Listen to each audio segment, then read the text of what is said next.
Are you open to direct talks with the Trump administration to try to find a solution that could de-escalate heightened regional tension after all that's happened? Well, we are open to talks, not direct for the time being. If they are coming for a win-win solution, I am ready to engage with them.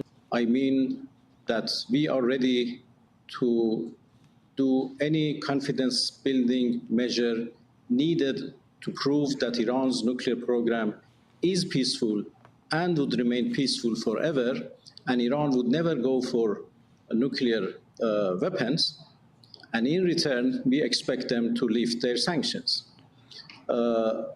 This is a win-win game, and we are ready to engage in that. We cannot start these negotiations in a direct way. We still prefer indirect negotiations. Were you truly empowered to make a deal if it came to that? There are people, obviously, who wonder whether you are empowered by the Ayatollah to make such a deal. Are you? Well, of course, I was empowered to make a deal. If you ask me about the negotiations I had with Mr. Witkoff, I think there was a possibility to make a deal.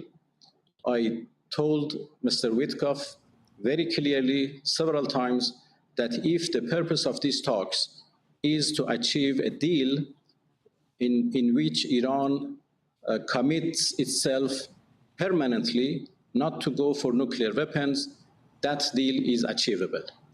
But if you want to deprive us from our legitimate rights, including, enrichment, that is not going to happen. But why not import enriched uranium, as other countries do, as part of the deal? Why not do it that way? Well, because this is an achievement, a scientific achievement that we have been achieved by ourselves. Why we should import something that we can produce by ourselves? Because you take it past the percentage. You take it to 90% or 60% and instead of 35%. No. We never go to 90%.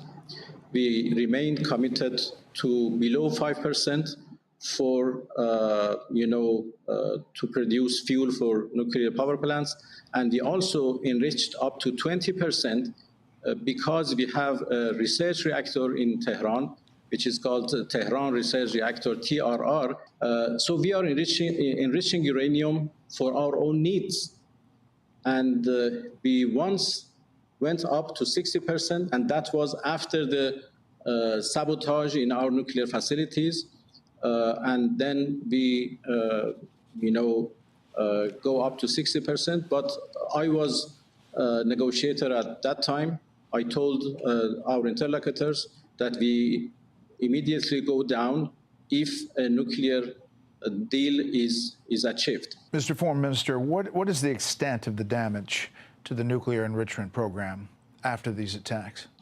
Well, our facilities have been damaged, seriously damaged, the extent of which is now under evaluation by our Atomic Energy Organization. But as far as I know, they are seriously damaged. Did the already enriched material survive? Is it accessible?